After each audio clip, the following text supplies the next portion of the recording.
নবী বলেন বুনিয়াল ইসলামু আলা খামস, ইসলামের খুঁটি হলো 5টা।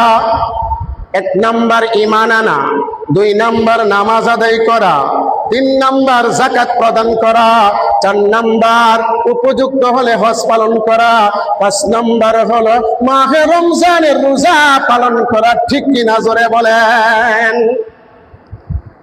ঈমান আনার পর একটা মানুষের উপর দায়িত্ব হয়ে পড়ে নামাজ আদায় করা। তাই তো আল্লাহ পাক রব্বুল আলামিন পবিত্র কালামের মধ্যে বলেন ওয়া আকিমুস সালাহ ওয়া আতুজ যাকাহ ওয়ারকাউ মা'আর রাকিঈন।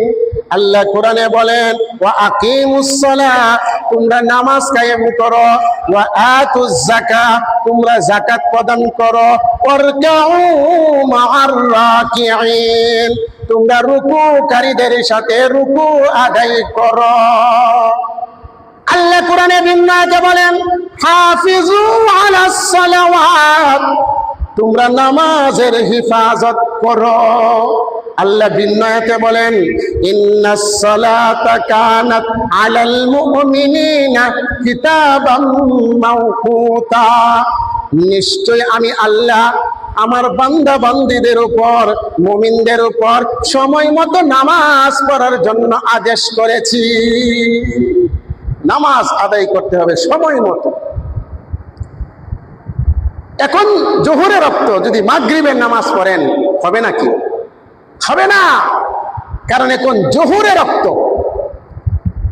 তাই আল্লাহ কোরআনে বলেন ইন্নাস সালাতা কানাত আলাল মুমিনিনা কিতাবাম মাওকুতা, নিশ্চয় আমি মুমিনের উপর নামাজ ফরজ করেছি সময় মতো। ঠিক কিনা জোরে বলেন। আল্লাহ পাকের আদেশ হলো নামাজ পড়া, আল্লাহ পাকের ফরজ বিধান। তাই বলা হয় ফরজ বিধান কেউ পালন করলে জাহান্নাম থেকে মুক্তি পাবে, আর সুন্নত পালন করলে আল্লাহর প্রিয় মাহবুব বান্দা বান্দি হতে পারবে। জোরে বলেন তো জাহান্নাম থেকে আমরা সবাই মুক্তি চাই কিনা? মুক্তি চাইতে হলে, মুক্তি পেতে হলে আল্লাহর ফরজ বিধান পালন করতে হবে কিনা? আল্লাহর প্রিয় বান্দা বান্দি আমরা হতে চাই কিনা?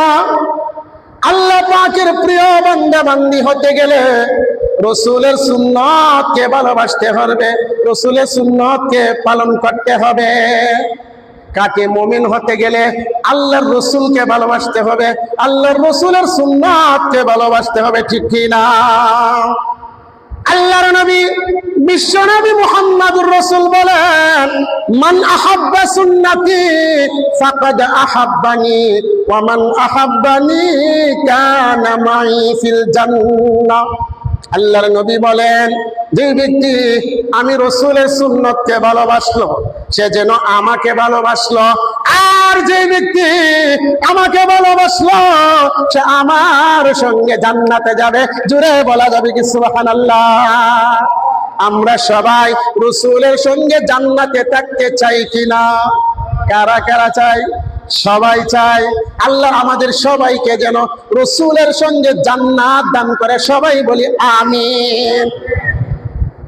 কিন্তু আল্লাহর নবী বিশ্ব নবী বলেন যে ব্যক্তি আমার সুন্নতকে অবজ্ঞা করবে, অপছন্দ করবে, আল্লাহর নবী বলেন যে ব্যক্তি আমার সুন্নতকে অবজ্ঞা করবে সেই ব্যক্তি ফামান রাগিবা আন সুন্নতি ফালাইসা মিন্নি। আল্লাহর নবী বলেন যে ব্যক্তি আমার সুন্নতকে অবজ্ঞা করবে, অপছন্দ করবে সে আমার দলভুক্ত না, অর্থাৎ আমি নবীর সে উম্মত না। জোরে বলেন নাউজুবিল্লাহ। রাসূল বলেন যে ব্যক্তি আমার সুন্নতকে পালন করবে, ভালোবাসবে, মহব্বত করবে, সে যেন স্বয়ং আমাকে মহব্বত করলো, আমাকে ভালোবাসলো, আর আমাকে যে ভালোবাসবে সে আমার সঙ্গে জান্নাতে থাকবে। কন্যা সুবহানাল্লাহ। আর যে ব্যক্তি আমি রাসূলের সুন্নতকে অবজ্ঞা করবে ফামান রাগিবা আন সুন্নতি ফালাইসা মিন্নি, যে আমার সুন্নতকে অবহেলা করবে, অবজ্ঞা করবে সে আমার দলভুক্ত না, অর্থাৎ আমার উম্মত না। আল্লাহর নবী সুন্নত পালন করলে আল্লাহর নবীর সুপারিশ পাওয়া যাবে। কিয়ামতের ময়দানে যেদিন অর্ধ হাত উপরে থাকবে সূর্য, পায়ের নিচে থাকবে তামার জমিন, মানুষ যে হা করে আকাশের দিকে তাকাবে আর বলতে থাকবে নাফসি নাফসি নাফসি, আল্লাহ আমাকে বাঁচাও, আল্লাহ আমাকে বাঁচাও, আল্লাহ তুমি আমাকে বাঁচাও। মুফাসসিরে কেরাম বলেন সেদিন তার মায়ের কথা ভুলে যাবে, সেদিন তার সন্তানের কথা ভুলে যাবে, সেদিন তার বাবার কথা ভুলে যাবে, সেদিন তার ভাইয়ের কথা ভুলে যাবে, সেদিন তার বিবির কথা ভুলে যাবে, এমনকি তার নিজের নামটা পর্যন্ত ভুলে যাবে। পরিস্থিতি এমন হবে, অর্ধ হাত উপরে থাকবে সূর্য, পায়ের নিচে তামার জমিন। আজকে অনুভব করেন তো কত উপরে সূর্য, কত উপরে সূর্য। সামান্য একটু রৌদ্র প্রখর হয়ে গেলে তাকা যায় না, বসা যায় না, কালি মাঠে বসা যায় না, ঠিক কি না? বলে ঘর ছাড়া কোনো উপায় নাই, ছায়া ছাড়া কোনো উপায় নাই। একটু অনুমান করেন তো, যেদিন অর্ধ হাত উপরে থাকবে সূর্য, পায়ের নিচে থাকবে তামার জমিন, মানুষ হাহাকার করতে থাকবে আর বলতে থাকবে নফসি নফসি নফসি, আল্লাহ আমাকে বাঁচাও, আমাকে বাঁচাও। আল্লাহর নবী বলেন সেদিন সকল মানুষ গিয়ে আদম নবীর কাছে যাবে, যায় গিয়ে বলবে আবুন নাস, হে আদম, আপনি তো আমাদের সকলের পিতা, আজকে যে ভয়ানক অবস্থা, আপনি একটু আল্লাহর কাছে সুপারিশ করুন, মহান রব যেন আজকে বিচার কাজটা শুরু করে। আদম আলাইহিস সালাতু ওয়াস সালাম আমাদের সবাইকে বলবে লাস্তু হুনাকুম, ও আমার সন্তানেরা, আজকে আমি আদম এই সুপারিশ করার উপযুক্ত না। আদম আলাইহিস সালাতু ওয়াস সালাম বলবে আল্লাহ পাক রব্বুল আলামিন আমাকে জান্নাতের মধ্যে বলেছিলেন, আদেশ করেছিলেন, ওয়া ইয়া আদম উসকুন আনতা ওয়া যাওজুকাল জান্নাতা ওয়া কুলা মিনহা রাগাদান হাইসু শি'তুমা ওয়া লা তাকরাবা হাযিহিশ শাজারা ফাতাকুনা মিনাজ জালিমিন। আল্লাহ পাক রব্বুল আলামিন আদমকে বলেছিলেন, হে আদম, জান্নাতের মধ্যে তুমি বসবাস করো, তোমার বিবিকে নিয়ে বসবাস করো, যেখানে মন চাই সেখানে যাও, যেটাই মন চাই সেটাই যাও, যা মন চাই তা খাও, কিন্তু সাবধান, ওই গাছটার ধারে কাছেও যাইও না। আদম আলাইহিস সালাতু ওয়াস সালাম শয়তানের ধোঁকায় ওই গাছের কাছে চলে গেছে, ফল খেয়ে ফেলছে, আল্লাহ পাকের হুকুম লঙ্ঘন করেছে। আল্লাহ পাক রব্বুল আলামিন আমাদের পিতা আদম এবং আমাদের মা হাওয়া আলাইহিস সালাতু ওয়াস সালামকে আল্লাহ দুনিয়ার জমিনে পাঠায়া দিয়েছে। আদম আলাইহিস সালাতু ওয়াস সালাম সেই দিন সকল হাসরবাসীকে বলবে আজকে আমি উপযুক্ত না, কারণ আমি এই যে জান্নাতের মধ্যে আল্লাহর হুকুম লঙ্ঘন করেছিলাম, ফল খেয়ে ফেলেছিলাম, আজকে যদি আমাকে বলে আদম আমার হুকুম কেন লঙ্ঘন করেছ, আমার কি অবস্থা হবে? এই জন্যই আদম নবী বলবেন লাস্তু হুনাকুম, আজকে আমি উপযুক্ত না, চলে যাও, ইযহাবু ইলা নূহ, নূহের কাছে চলে যাও। সকল হাসরবাসীরা নূহ নবীর কাছে যাবে। নূহ নবীর কাছে যাওয়ার পর নূহ নবী আলাইহিস সালাতু ওয়াস সালাম বলবেন লাস্তু হুনাকুম, আজকে আমিও উপযুক্ত না। যেদিন প্লাবন হয়েছিল আমার সন্তান কেমন ছিল পাহাড়ে, আমি তখন ডাক দিয়েছিলাম, আল্লাহ সেদিন নিষেধ করেছিলেন, আমি জানি না সেই ডাকের কারণে যদি আমি অপরাধী হয়ে থাকি, আজকে আমার অপরাধ যদি আল্লাহ খুলে দেন আমার কি অবস্থা হবে। লাস্তু হুনাকুম, তাই আমি আজকে সুপারিশের উপযুক্ত না। নূহ নবী বলবেন ইযহাবু ইলা ইব্রাহিম, যাও তোমরা ইব্রাহিম নবীর কাছে। ইব্রাহিম আলাইহিস সালাতু ওয়াস সালামের কাছে যাওয়ার পর ইব্রাহিম আলাইহিস সালাতু ওয়াস সালাম একই কথা বলবেন। ইব্রাহিম আলাইহিস সালাতু ওয়াস সালাম বলবেন, লাস্তু হুনাকুম, আজকে আমি সুপারিশের উপযুক্ত না, চলে যাও, ইযহাবু ইলা মূসা, মূসার কাছে চলে যাও। সকল হাসরবাসীরা মূসা নবীর কাছে যাবে। মূসা নবীর কাছে যাওয়ার পর মূসা আলাইহিস সালাতু ওয়াস সালাম তিনিও বলবেন, লাস্তু হুনাকুম, আজকে আমিও সুপারিশের উপযুক্ত না, কারণ আমি বনি ইসরাইল একজন কিপ্তির বিচার করেছিলাম। বিচার করতে গিয়ে আমি তাকে একটা থাপ্পড় মেরেছিলাম, সেই লোকটা দুনিয়া থেকে বিদায় হয়ে গিয়েছে। আল্লাহ যদি আজকে বলে, আমার বান্দাকে তুমি কেন থাপ্পড় মেরেছিলে, আমার কি অবস্থা হবে? হায়াতের মালিক তো আল্লাহ। যদি আল্লাহ এই কথা বলে, তাহলে আমার কি অবস্থা হবে? আল্লাহ কোরআনে বলেন, কুল ইন্না সালাতি ওয়া নুসুকি ওয়া মাহইয়ায়া ওয়া মামাতি লিল্লাহি রাব্বিল আলামিন। বলুন আপনি, আমার নামাজ, আমার কুরবানি, আমার জীবন, আমার মরণ সবকিছু মহান রবের জন্য, ঠিক কি না? মূসা নবী বলবে, লাস্তু হুনাকুম, আমি আজকে উপযুক্ত না। ইযহাবু ইলা ঈসা, যাও তোমরা ঈসার কাছে। ঈসা নবী বলবে, লাস্তু হুনাকুম, আজকে আমিও উপযুক্ত না, কারণ আমাকে মানুষগুলা আল্লাহর বেটা বলতো। জোরে বলেন নাউজুবিল্লাহ। লাস্তু হুনাকুম, আজকে আমিও উপযুক্ত না, তোমরা চলে যাও। ইযহাবু ইলা মুহাম্মদ সাল্লাল্লাহু আকবার। মূসা আলাইহিস সালাতু ওয়াস সালাম ঈসার কাছে পাঠাবে, ঈসা আলাইহিস সালাতু ওয়াস সালাম মুহাম্মাদুর রাসূলের কাছে পাঠাবে। আল্লাহর নবী, বিশ্ব নবী তখন হাসরবাসীকে বলবে, ও হাসরবাসীরা, আমি যেই মুহূর্তে সুপারিশ করব, আল্লাহ পাক কোন পজিশনে আছে, কোন অবস্থায় আছে, একটু আমি দেখি না। হাদিস শরীফের মধ্যে আসছে, আল্লাহ পাক সেদিন এত রাগান্বিত হবেন, এত গুসা হবেন। আল্লাহর নবী, বিশ্ব নবী বলেন, এত রাগান্বিত আল্লাহ অতীতেও ছিলেন না, পরেও হবেন না। এই দিন যত রাগান্বিত, এত রাগান্বিত থাকবেন আল্লাহ।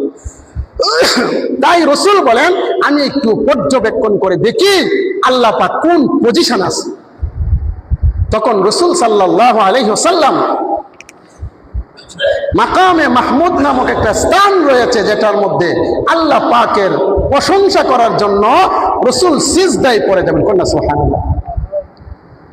আল্লাহর নবী, বিশ্ব নবী সেদিন সিজদায় পড়ে যাবেন, এত প্রশংসা করবেন, মহান রব খুশি হয়ে যাবেন। খুশি হয়ে বলবেন, ইরফা রাসাকা, ও নবী আপনি মাথা উঠান, সাল, আপনি কি চান? আপনি আজকে যা চান আমি সব আপনার কবুল করব। জোরে বলেন সুবহানাল্লাহ। তখন রাসূল বলবেন, আল্লাহ, আজকে হাসরের মাঠ হাহাকার, হাসরবাসীরা আমার কাছে এসেছে আপনার কাছে একটু সুপারিশ করার জন্য, আজকে আপনি বিচার কাজ শুরু করেন। তখন রাসূলের সুপারিশ কবুল করবেন, বিচার কাজ শুরু হয়ে যাবে। কন্যা সুবহানাল্লাহ। তাহলে এই সুপারিশ পাওয়ার জন্য, আমি বলতেছিলাম, সুপারিশ পাওয়ার জন্য কি করতে হবে? রাসূলের সুন্নাত পালন করতে হবে। সুন্নাত নাই শুধু দাওয়াতে মেহমান, আর কিছু সুন্নাত আছে তুমি জানো কি? জানলেও জীবনে কখনো তা মানো কি? সুন্নাত নয় শুধু মেশরাতে যাওয়া, আর কিছু সুন্নাত আছে তুমি জানো কি? জানলেও জীবনে কখনো তা মানো কি? জোরে বলেন তো, সুন্নাত মানার দরকার আছে না নাই? আছে না নাই? সুন্নাত পালন করতে হবে। আর একটা মানুষ যতক্ষণ পর্যন্ত সুন্নাতকে ভালো না বাসবে, ততক্ষণ পর্যন্ত রাসূলকে ভালোবাসতে পারবে না, ভালোবাসা হলো না। তাই আল্লাহর নবী, বিশ্ব নবী বলেন, মান আহাব্বা সুন্নতি ফাকাদ আহাব্বানি ওয়া মান আহাব্বানি কানা মাই ফিল জান্নাহ। আল্লাহর নবী বলেন, যে আমাকে ভালোবাসলো, যে আমার সুন্নতকে ভালোবাসলো, সে যেন আমাকে ভালোবাসলো। আর যে ব্যক্তি আমাকে ভালোবাসলো, সে আমার সঙ্গে জান্নাতে থাকবে। সুবহানাল্লাহ। আল্লাহর নবী বলেন, লা ইউমিনু আহাদুকুম হাত্তা আকুনা আহাব্বা ইলাইহি মিন ওয়ালিদিহি ওয়া ওয়ালাদিহি ওয়ান নাসি আজমাইন। আল্লাহর নবী বলেন, একটা মানুষ ততক্ষণ পর্যন্ত কামেল মুমিন হতে পারবে না যতক্ষণ পর্যন্ত আমি রাসূলকে ভালো না বাসবে।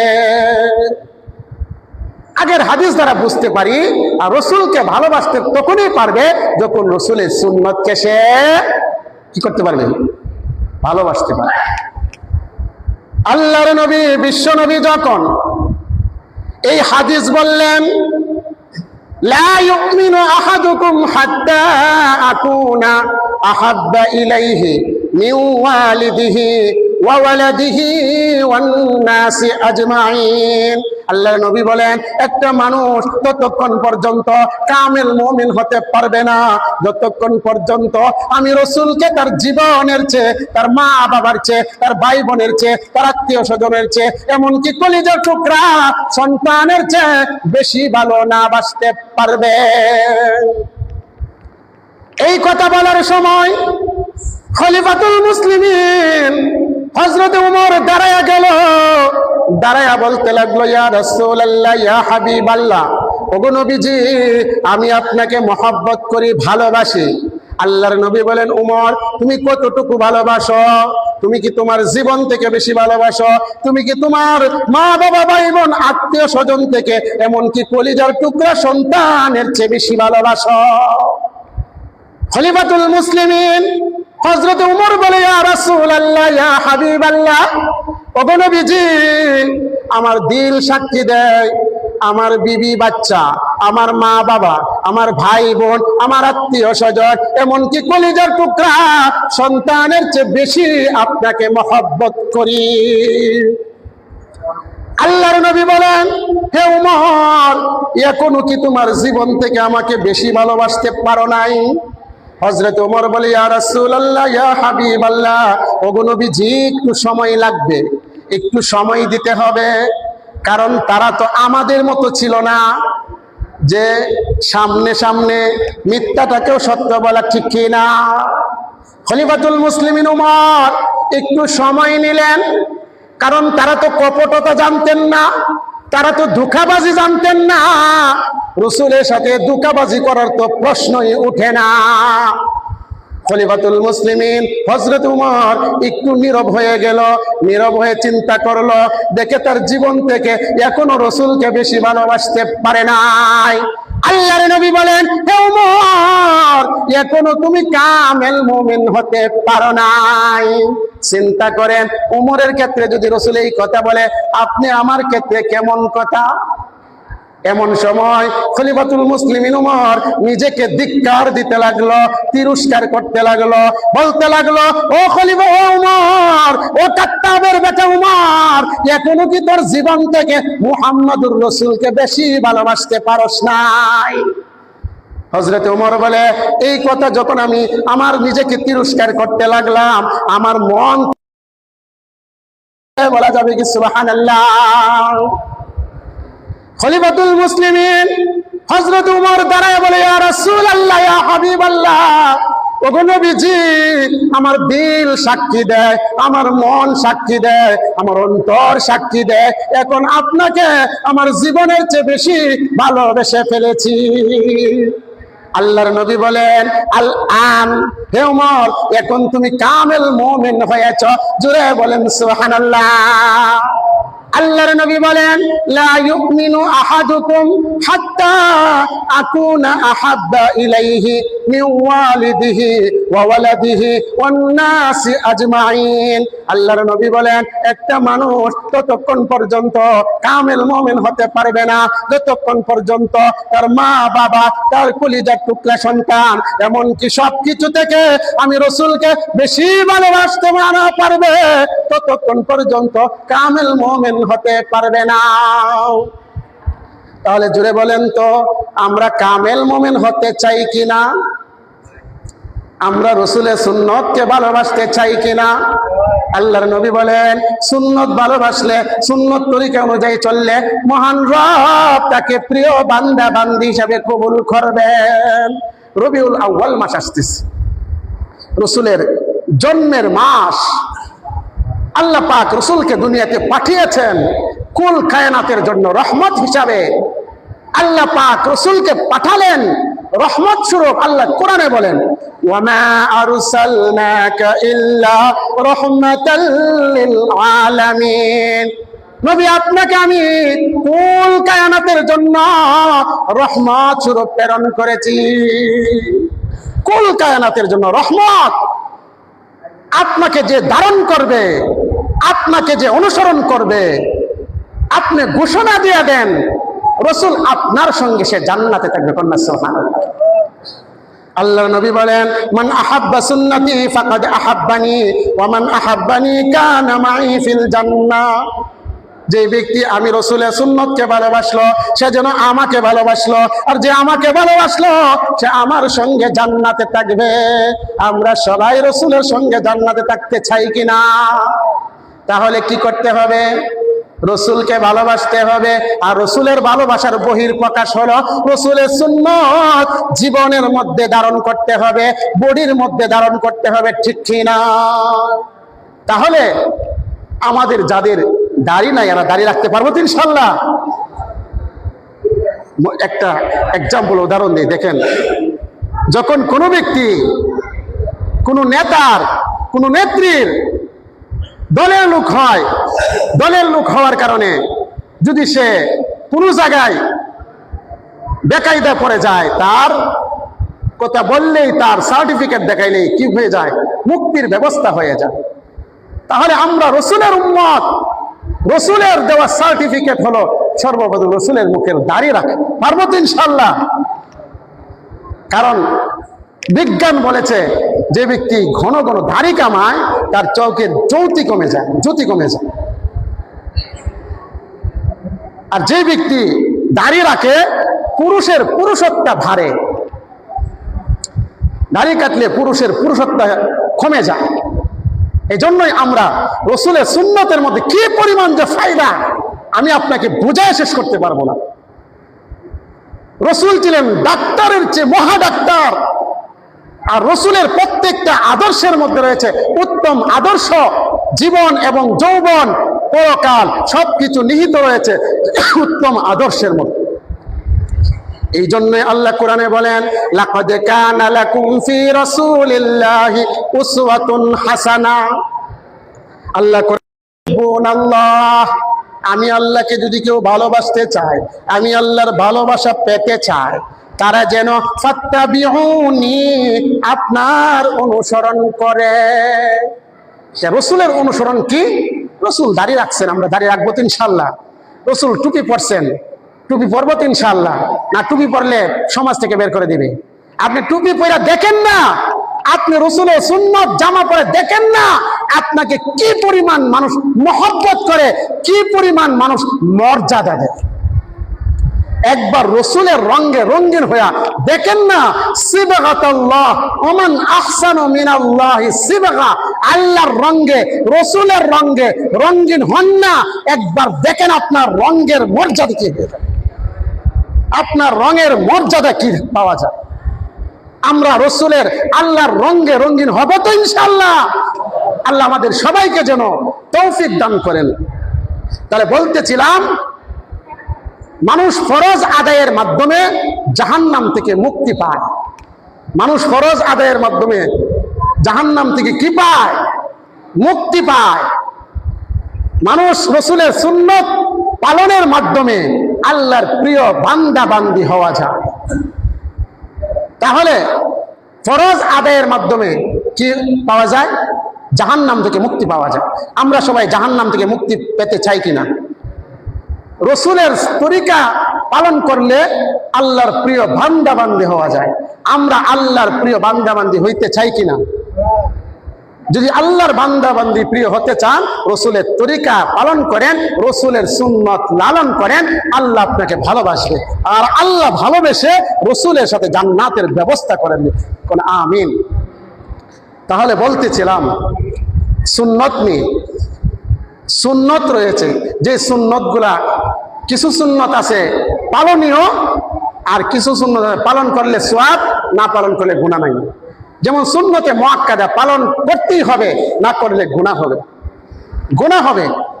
মুফাসসির কিরাম বলেছেন সুন্নত কেউ যদি ছেড়ে দেয়, এইভাবে সুন্নত চাটতে চাটতে তার অভ্যাস হতে হতে একদিন ওয়াজিব ছেড়ে দিবে, বলেন নাউজুবিল্লাহ। আর ওয়াজিব যখন তরক করবে, আস্তে আস্তে সে ফরজ ছেড়ে দিবে, অর্থাৎ ফরজ থেকে সে দূরে সরে আসবে। এই জন্যই ফজরের প্রথম 2 রাকাত সুন্নতে মুআক্কাদারি পড়তে হবে, না পড়লে গুনাহ হবে। জোহরের প্রথম 4 রাকাত সুন্নত পড়তে হবে, সুন্নতে মুআক্কাদা না পড়লে গুনাহ হবে। পরের 2 রাকাত সুন্নত জোহরের পড়তে হবে, না পড়লে গুনাহ হবে। জুমার সময় প্রথম 4 রাকাত কাবলাল জুমা পড়তে হবে, না পড়লে গুনাহ হবে। পরে 4 রাকাত বাদাল জুমা পড়তে হবে, না পড়লে গুনাহ হবে। তাহলে আমরা কি গুনাহগার হতে চাই? আর গুনাহগার হলে ঠিকানা কোথায় হবে? জাহান্নাম। আজকে থেকে আমরা জুমার পরে এমনটা যেন না হয়, অনুরোধ করে বলি যেন এমনটা না হয় যে সুন্নত পড়ে চলে যাই। এমনটা করবো না তো ইনশাআল্লাহ। আমার দায়িত্ব বলে দেওয়া, পৌঁছায় দেওয়া, আপনাদের দায়িত্ব পালন করা। না পালন করলে আল্লাহর কাছে জবাবদাহি করতে হবে। কারণ আপনারা আমাকে মহব্বত করে দায়িত্ব দিয়েছেন, আল্লাহও দায়িত্ব দিয়েছে, চেয়ারে আল্লাহ বসাইছেন, আপনারাও মহব্বত করে বসাইছেন। এই জন্যই আমার দায়িত্ব বলে দেওয়া, বাল্লিগু আন্নি ওয়ালাউ আয়া। আমার পক্ষ থেকে রাসূল বলেন, কোন একটা হাদিস যদি জানো, অপর মুসলমানদের কাছে পৌঁছায়া দাও। আমার দায়িত্ব আমি পালন করেছি, এখন পালনীয় দায়িত্ব আপনাদের। না হয় কিয়ামতের ময়দানে জিজ্ঞেস করা হবে, এমনকি সাক্ষী স্বরূপ আমাকে দাঁড় করানো হবে। এই জন্যই আমি আপনার পক্ষে সাক্ষী দিতে চাই, বিপক্ষে সাক্ষী দিতে চাই না। ইনশাআল্লাহ আমরা পারবো তো ইনশাআল্লাহ। আল্লাহ পাক সবাইকে যেন আল্লাহর রাসূল